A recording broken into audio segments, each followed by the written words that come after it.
All right, so this is the MacBook Neo, and we're going to do a basic teardown of this today. We're going to show you what's inside here. Now, I fast forwarded through some of the parts where all I'm doing is just unscrewing screws, and there were a lot of parts like that, and I'm going to try to show you the whole thing. One thing I didn't do, I didn't remove the keyboard, although you can do that pretty easily. I opted not to because there's a film over it, and I didn't want to risk messing it up. Also, I didn't fully remove the trackpad. I removed a bracket on it, but I left most of it on. The other thing, well, before you watch this whole thing, I don't want anyone to be disappointed, but I didn't remove the film, the thermal film on the CPU, because I didn't want to mess around with any of the thermal paste or any of that other stuff, because I don't have a replacement on hand right now. I was kind of thinking of modding this in the future, maybe adding something alternate on there, but for now I didn't want to mess with it. So that's why I listed this as a basic teardown. So yeah, at this point we got the screws on the outside shell taken off, and I'm using this thing to pull this off, and I was a little bit worried there might be a cable that might be connected to one side or the other, but there's not. So this just comes off easily, just like you see here. So there you go. Pull this thing off. And I did mess up some things disconnecting some of the cables, but fortunately I didn't break anything, and it was completely functional when I finished taking this apart. And I'm saying that past tense because I'm doing a voiceover on this. I didn't actually record my voice while doing this. I basically ripped out all the sound while doing this. That's also how I'm doing it in fast forward. So a lot of different screws in varying different sizes. That's why it helps to have this iFixit screwdriver kit. Also taking some small pieces off there with tweezers and pulling out some things right here. I'm taking out the speakers. So there's two speakers, one on each side, that take up a fair amount of space inside there. And the actual logic board is really small, but yeah, this is one of the speakers. That's what it looks like. Pretty neat. I think they did a pretty nice job with that. I don't think they're like the best speakers out of any MacBook or anything, but really nice and modular. I'm really surprised how easily that comes out, and yeah, just how they're not like stuck under anything or anything like that. It's actually relatively easy to take apart. Here I am taking out some more screws and stuff. There were a lot of screws going around the battery. That big rectangle thing in the middle, that's the battery. So we're going to be taking that out, and I think I've got all the screws off at this point. So we're going to lift that out, and this big thing takes up most of the space in there. That's it. That's the battery, and it has this little metal bracket on it. But yeah, basically that's it. That's the battery. And I just kind of wanted to give you a view from different angles there. Didn't fast forward that part. And now we're going to take a look at, so the thing under the battery, that black sort of film there, that actually covers the keyboard. I didn't want to mess that up and just didn't want to do it. So I opted not to do that. So here I'm taking some brackets off that go over the USB ports. Once you get those brackets off, take a few more screws out. And yeah, there's a few in there, right? And they're not too hard to take out. You just got to make sure you have the correct screws and keep them in order, right? So right here, these are the ports, and notice inside those ports, the color matches the case. They went as far as to make the inside of the USB ports match the case. And next, I'm gonna take some more stuff out here, right? So we're gonna hopefully we're gonna unscrew some screws, pull out some cables. I think that was the Wi-Fi cable I pulled out there. Some more cables to pull out here. Eventually we're going to get that logic board done. Now this thing you see me, all right, this one came out nice and easily, but this one right here that you see me messing around with right here, I think this is the part, yeah, this is the part in the video where I was kind of fumbling with this. That is a little bit, that didn't want to pull out as easily as I thought it would. It has a nice little tab you can pull on, but it wasn't coming out.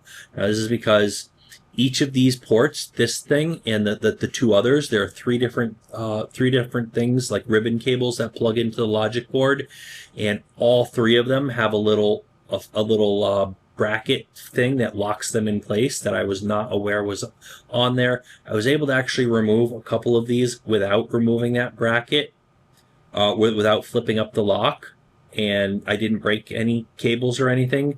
It was amazing that I was able to do that, but I really should have flipped the lock up. Anyone else I've seen do this, I saw them, they just did it so quickly that I didn't even notice what they were doing. But yeah, see, I pulled that out. I didn't flip the lock up like I was supposed to.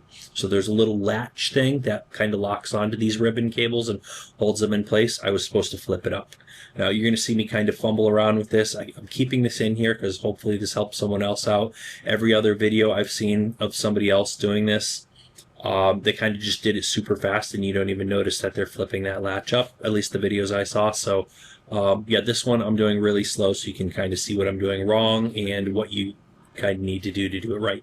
Now that one right there that I'm touching with my finger, that one, it looks like it should be easy. It's not. I ended up breaking that tab off, but it's really just like a paper and plastic tab. So it didn't break the ribbon cable or anything, but that made it harder to pull the ribbon cable in and out. That was a huge pain. If I had known that ahead of time, I could have saved myself some trouble. I was a little bit worried that I actually damaged this cable, but it turns out after putting this thing back together, everything was completely fine. The MacBook is still completely functional, right? So yeah, I spent a bunch of time trying to figure out how you're supposed to pull this out. I don't know why this should have been obvious to me, but this is basically just where I messed up, right? So I was kind of getting nervous about it at this point because I didn't want to ruin the MacBook, and I knew, I'm not going to find a replacement for this. I wasn't going to find a replacement ribbon cable here, but there you go. That's that tab that I broke off. At this point, the tab's broken off. I know that's not right, and I was kind of getting frustrated at this point. But yeah, I did it eventually. You're going to see in about like 10 seconds, we're going to get to the part where, see, this is me trying to pull it out with the tweezers. I really didn't want to damage that ribbon cable though. We're going to cut away, and I was trying to pull it with this plastic prying tool. Also not a good idea. We're going to see in about 5 seconds how I do it correctly though. So I'm going to cut away. Okay, right here, I have this plastic prying tool that came with one of my tools. Right there, see that thing right there? That's the latch you have to flip up. I don't know why it wasn't easy or obvious it should have been obvious, and I should have noticed that right away, but it kind of just blended into everything that's there, and somehow I didn't see it. But that's me messing up. Hopefully somebody else can learn from this and do this the correct way after watching me doing it incorrectly and then finally finding the correct way to flip that thing up. Hopefully this helps someone else out to not make the same mistake that I made. Now, here we go. I was able to pull it out. So since I flipped that thing up, it comes out pretty easily, but I had to use the tweezers because I broke the tab off. If the tab was still on there, it would have come out a whole lot more easily, but there you go. And if I hadn't broken the tab off, putting it back in also would have been a whole lot easier. So anyways, here we go. At this point, I have pulled off the logic board. I guess I missed the clip where I actually lifted that up. But anyways, this is the logic board.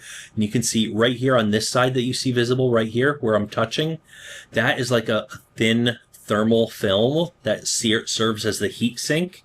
And underneath it, there's supposed to be some thermal paste, which you could clean off if you wanted to. I didn't want to do that. I didn't want to risk breaking that thermal film or messing with the thermal paste. But you can put a thermal pad on top of that, and which will make contact with the outside of the case, and actually it'll help you a lot with cooling, or you can actually replace all of that stuff too. Different options available, right? But I haven't done that yet. Anyways, this is the bracket on the touchpad. I was thinking about taking the touchpad apart completely, but decided it probably wasn't worth doing for this video. A lot of other people have done, come before me and taken that apart and taken the keyboard apart. I just opted not to do it. So anyways, yeah, that is, I was looking at this and kind of thinking about maybe pulling it apart, but I just decided not to. But that's it. That is the touchpad. I'm going to show it to you from another angle in just a sec. So I'm going to lift this up and kind of show you, just so you can see from both sides, the disassembled side and the actual side with the touchpad. Now, I'm removing some of these screws that I had left on the case out of the way there. And we're going to lift this up and open it up while it is halfway disassembled. And yeah, there you go. That's what it looks like from this side. So right on the other side from the touchpad, this is what you have there. So this is different from what you're going to currently find in other modern MacBooks. So I think this is an older design for the touchpad, but in any case, by the way, I was happy with the touchpad on this thing. Anyways, here's another shot of the logic board. So this is very close to the size of what goes into so on an iPhone, it's going to be a little bit wider and a lot shorter. So it's going to be shorter and wider. Otherwise, it has the same CPU that goes in an iPhone, and it's a slightly resized logic board. But yeah, this is it. This is the logic board. This is the heart. Basically, you could think of that as it's a system on a chip, and it has the RAM, the CPU, everything. That is basically the heart of the laptop. So that is basically this logic board you see here is the MacBook Neo itself. The rest of it is like peripherals in the case and stuff like that. Like you got the keyboard, all the speakers, the battery, all of that stuff. Just things that connect, peripherals that connect to it. But this logic board here basically is the MacBook Neo. It's tiny, which is pretty neat. Anyway, if you found this video interesting or useful, give me a thumbs up for this video. Also, leave a comment down below. If you have any comments, questions, or anything else, I try to get back to people, but I don't always keep on top of my comments. But yeah, do leave a comment down below. If not for me, for the next person who comes along and watches this video. But also, make sure you're subscribed if you're not already. And also, hit the bell icon so you get updates when we come out with new videos. That's it for today. So thanks for watching. We'll see you guys on that next video.